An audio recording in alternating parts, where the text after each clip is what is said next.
Hi, I'm Kristen, and today I'm going to talk about 3 different ways to avoid throwing out the stuff in your thread catcher bin. So, little threads, trimmings like on the side of a block or even the side of a quilt. So, those little thin bits of batting, just the stuff, the scraps basically that you can't actually sew a seam into. So, I've got 3 different ways, depending basically on how on top of your thread catcher bin you want to be. So the first one is if you want to be cleaning out your thread catcher bin like once a week or once every couple weeks. Then I've got a video all about how you can make bookmarks from them. So you basically use some water soluble stabilizer that you would use for like embroidery, and then we put all of the trimmings in between, sew it up, and then cut it to size to make it a bookmark. You can use the same sort of techniques to make like Christmas ornaments or even coasters and things like that. So it doesn't have to be a bookmark, but I'll link to the video if you're interested in that one.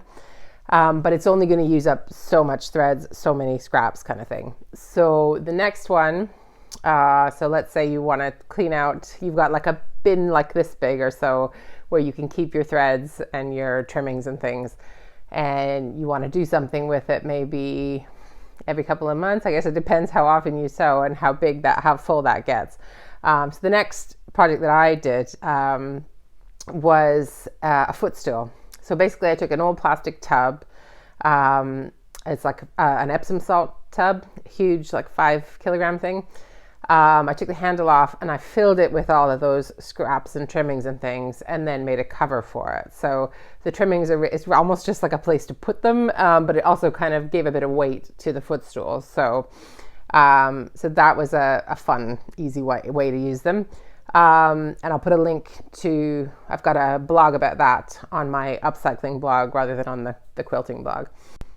So the third one is basically if you're more like I've gotten to be lately, which is to let it build up in a larger container for maybe a year or 2 years, depending on, again, how often you sew and how much of these scraps you have. So I've got a laundry bin that fits, like it's like a corner one. It's like an old style 50s one that I painted up, and it's in the like sits in beside my sewing chair. So I don't have a little thread catcher bin. I just put it all in this big one. And I was saying in the scrap fabric management video that, it had been a year and a half or however long it had been, and it still wasn't full. Well, it finally started to look a little bit full. And at the same time, my youngest son was asking me to make him a beanbag because I'd made one for the older son a few years ago. So rather than buy beanbag filling, I thought, well, I'll try and use this stuff as the filling. So it went okay. He's got a lovely beanbag, but it doesn't sit up on its own like the polyfill bean things that you would put in it, and it's much heavier. So I have to kind of lean it against a wall.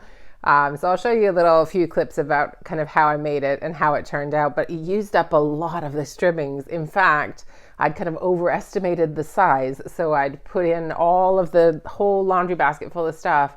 And I was like, it's not full enough. So I can either trim it smaller or add more stuff. So I added batting scraps. I saved random stuff. So I had like, this is embarrassing, but in like a bra, t-shirt bra, and you put it through the wash, and the like triangle comes out the hole, and it's impossible to get it back in properly. I had a whole stack of those, thinking I would do something with them. So I cut them up and made them into filling. So just all sorts of random stuff. So basically a whole lot of my scraps and old fabric hoarding all went into this beanbag. So I'll tell you now a little bit more about how I made it. But anyway, those are my 3 ideas for how to use the trimmings.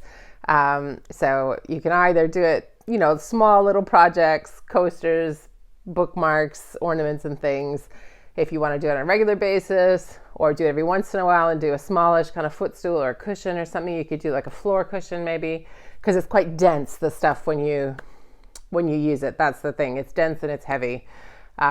So you can't really use it for things that need to be soft and plush. It needs to be for something where you want that firmness and weight to it.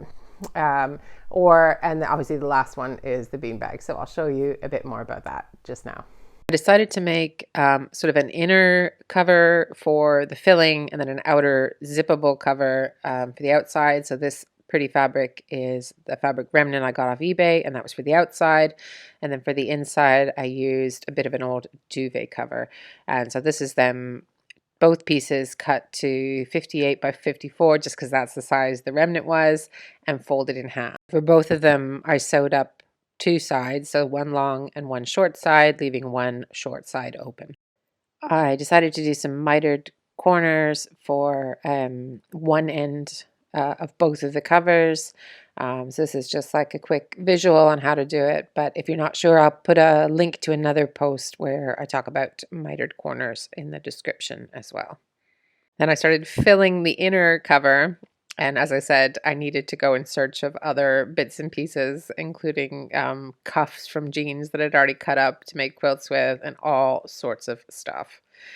So this is it filled, and then I turned it the other way and I pulled the seam the opposite way to where it was on the bottom. It's really hard to explain, and it might not be worth it because this is where I started to kind of follow somebody else's tutorial about how to attach the zipper and stuff. I'd kind of been half looking at it as a reference, but I didn't totally follow it. And so I ended up using a zipper that was too short and stitching closed the sides, which was a big mistake, which is why this is not a full step-by-step tutorial. This is just an inspiration video for you. If I was doing it again, I would do it differently because obviously when I went to fill the outer cover with the inner really dense, heavy filling, have a guess what might have happened since the zipper wasn't the full length of the opening. Yep, I split the seams.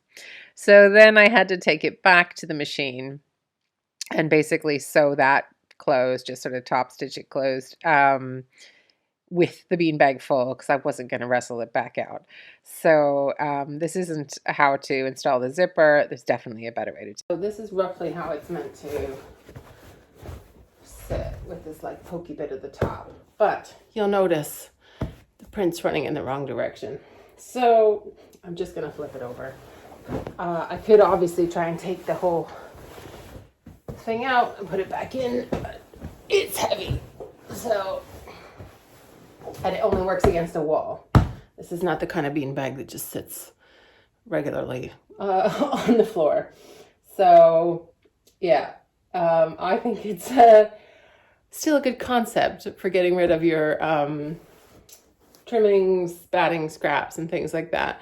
But I think next time I'd probably follow a different tutorial, have a think of it better, probably just construct it like a bag. So I'd cut two pieces, put the zipper in first, make sure the zipper went all the way along, so buy a big enough zipper for that.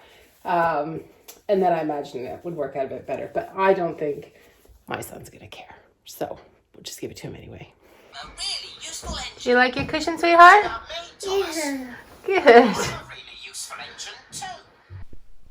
So if you like videos like this, then please do subscribe, hit the bell for notifications, leave me a comment, let me know what you think.